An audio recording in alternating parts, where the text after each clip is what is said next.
I just want to say a couple things about weight loss really quickly because I know, it's a big issue for a lot of people. A lot of people are like, hey, what about me? I'm 50 pounds overweight, I'm 100 pounds overweight, I'm not losing weight, I haven't lost weight, what am I supposed to do? What crash diet am I supposed to try next? This not dieting thing isn't working out.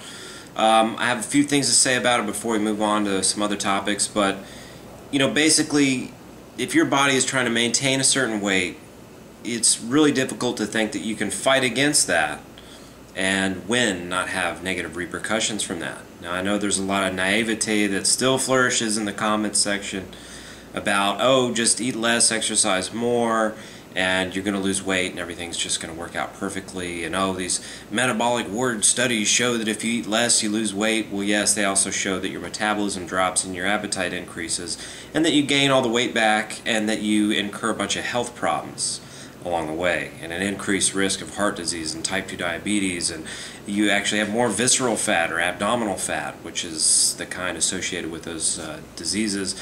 So there is no simple solution. There is no way that you can cut carbs or fats or calories and expect to win the battle long term. It just doesn't work that way. So really all you can do is eat well, try to control your stress hormones, increase the thyroid, and hopefully you start losing some body fat. Because everybody, I know that we can talk a big game about, oh, don't worry about how you look and blah, blah, blah. And I don't even care about that kind of stuff, but at the end of the day, if you can get through life without carrying a 50-pound backpack around, if you can take that off and sit it down and have that burden lifted, well, everybody wants to do that. Everybody wants to be light and be able to move freely and have more energy and just be able to go on a walk or climb a mountain or go on a bike ride or be able to do certain things and have greater mobility and not be burdened by excess weight. I understand that. And I think ultimately the smartest strategy that one could develop would be to eat to keep stress hormones low.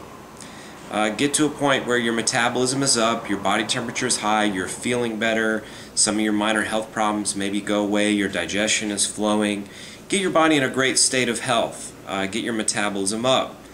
Once you get there, maybe start fine-tuning it a little bit to figure out exactly what makes you feel the best, what gives you the most energy, and hopefully you can get to a spot where at least you've turned the corner and you notice that you are losing a little bit of body fat. And I feel like once you can get your diet tweaked to where you are losing a little bit of body fat, you're feeling good, you're happy with the diet, it feels sustainable, you're producing a lot of energy, then you can start using that energy to do some exercise and things like that. And hopefully that exercise will assist you. I know, personally a lot of times I start exercising, if my diet's not right, I just start retaining water, I gain fat, I don't feel well, I don't sleep well. Everything has to be working together. Recently I changed my diet, and I can exercise now without some of those negative consequences. Just because I'm eating more sugar, I've relaxed my diet quite a bit, I've increased my calories spontaneously just because I'm eating a lot more calorie dense, more refined foods, less of a strict whole foods diet. All those things really help to assist me in feeling better, having more energy, being able to exercise harder, longer, faster, recover quicker, and do all the things that I need to actually have and get the benefits of exercise. So, exercise is always the last thing that you do. It's not the first thing that you would try to lose weight.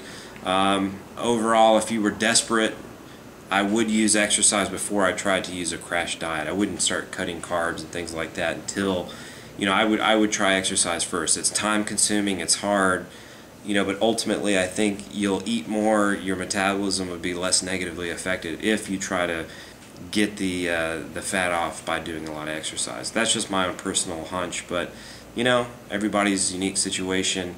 If you're a 73-year-old female, it's obviously a different situation from a 33-year-old male like myself. So, we all have our own idiosyncrasies that we have to take into account and address. So, whatever, I just wanted to say something quickly about weight loss.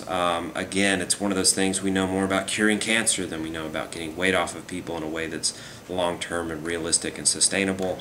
All the data show that weight loss is a very tricky thing. There is no known solution. If there was, I would tell everybody about it.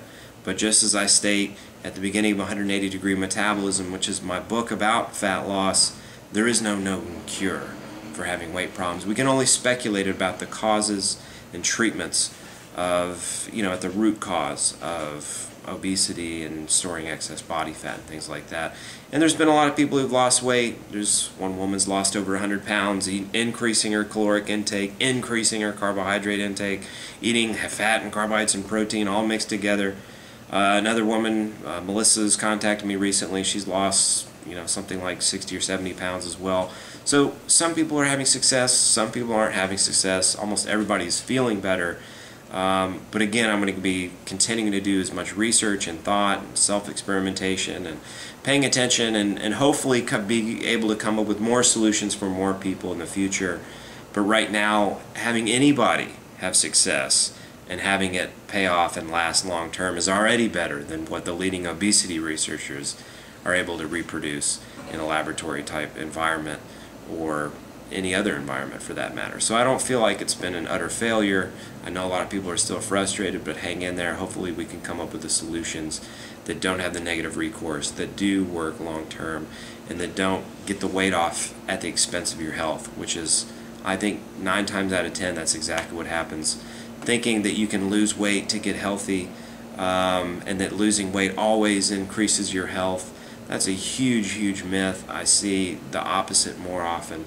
And weight loss is very tricky. It's something that's got to be done very, very carefully and not through battling against your body, starving it, depriving it of things, and so forth. So anyways, you guys know I'm going to be continuing to focus on that. Think about all the factors involved in weight management, weight regulation, and health, and try to continue to come up, like I said, with more solutions for more people. So anyways, keep your fingers crossed and stay tuned.